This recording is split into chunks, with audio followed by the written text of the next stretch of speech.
This was one of the moments where Sleight of Mouth has been the most useful in my life and where it almost saved me to some extent. And that is not even a funny thing, it is pretty serious, because if I hadn't been able to defend myself verbally and maintain my own intention instead of following the ones others wanted to impose on me, I wouldn't be where I am today. It was back in 2018, I was about to go abroad, my studies were done and I had endured many difficult jobs and I knew I wanted to develop my own business and live life on my own terms. And usually when you say that, people just laugh at your face and say, yeah, just get a job and shut up. And I was at that phase where I was not taken seriously yet because I was very young. Even though I had many skills and talents in different aspects, I hadn't created anything and I was not making money neither.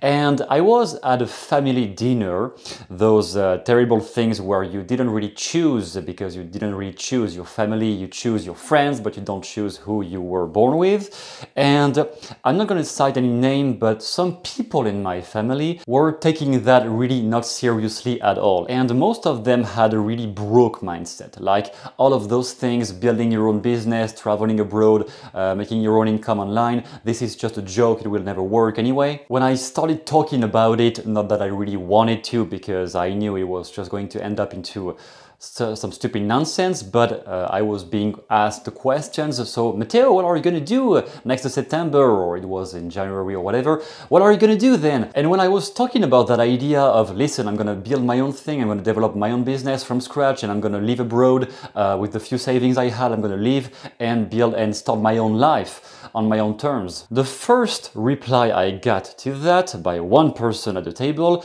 was, oh yeah, I have a friend who tried that. He's in Canada right now, but all he's doing is living off government's help because he can't find a full living with his business online. To which the second most toxic person at that table said, yeah, there is dream and then there is reality. And you gotta understand, I was caught in that headspace my whole childhood basically.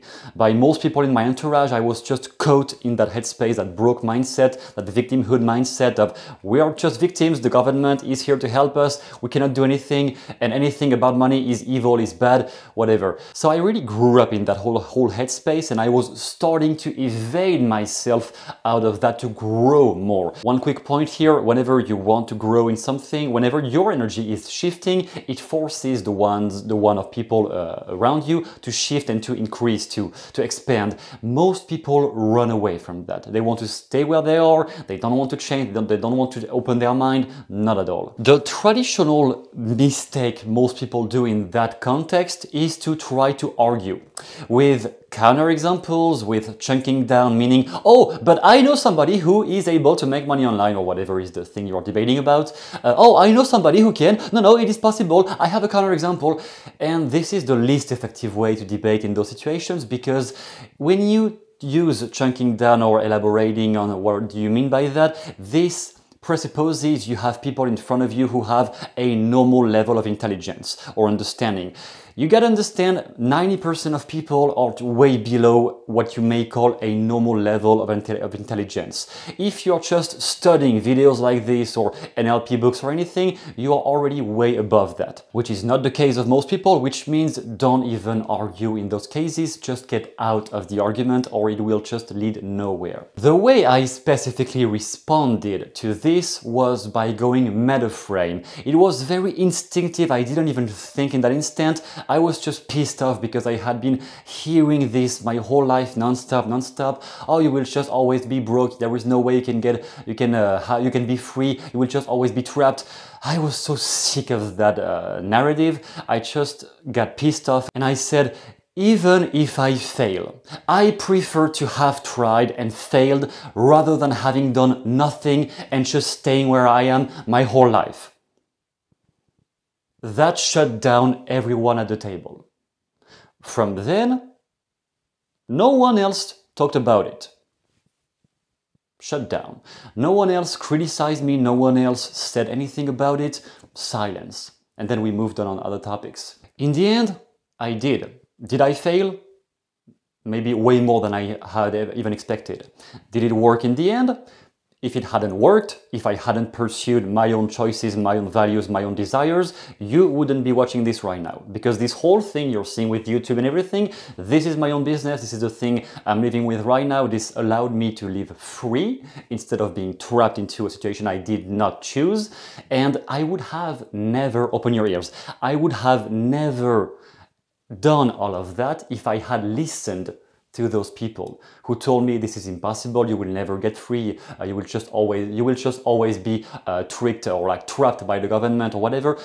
If I had listened to all of them, I would have never built any of that. I would have never become free. I would have never given all the value you guys are getting by watching those videos or in the courses, all of that. None of that would have ever existed if I had listened to them, which means if I hadn't used Sleight of Mouth, if I hadn't trained my mind to spot those arguments and just train myself to get away of useless arguments, I would have never followed my own path. Now, the traditional question here is, how do I develop those skills? Because naturally, when you are in a situation like that, you don't have time to think. Remember I said I did not think, it was instinctive.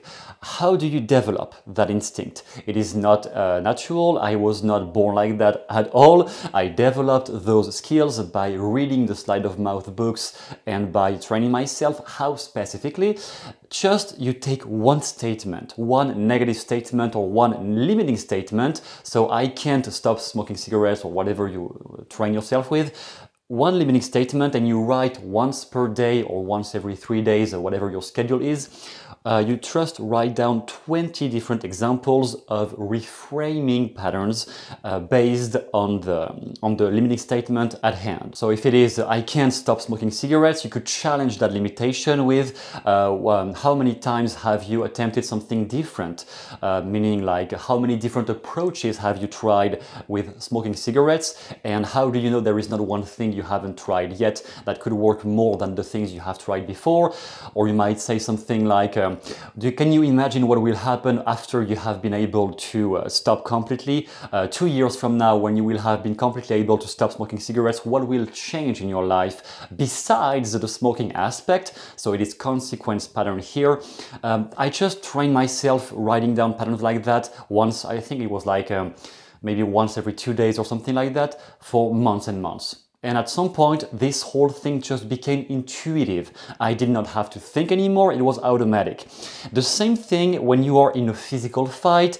People used to debate and argue back with the Conor McGregor and Mayweather fight. They said it was rigged because at some point they slowed it down during the fight and they saw that one punch was coming slightly in a different direction. So they said, oh, it is rigged. They didn't really want to hurt each other. And you just really gotta be a moron and have never been into a real fight to think you have time to think in a real fight. I have been in boxing, you just don't have time to think. Or you can like have a general strategy, but pretending you can always, with people on that level, that you can always move a punch at the last moment, change the direction of the punch at the last moment, it is just stupid nonsense. It has to have been automated before with all the shadow boxing, all the moves on the pads. You automate the moves, and then when you are in a real fight, you stop thinking, you just focus on the person beating him up, and everything that has been automated is flowing naturally. The same thing with language skills, with verbal skills. You gotta train yourself before. Best case scenario, you have a partner with whom you can train.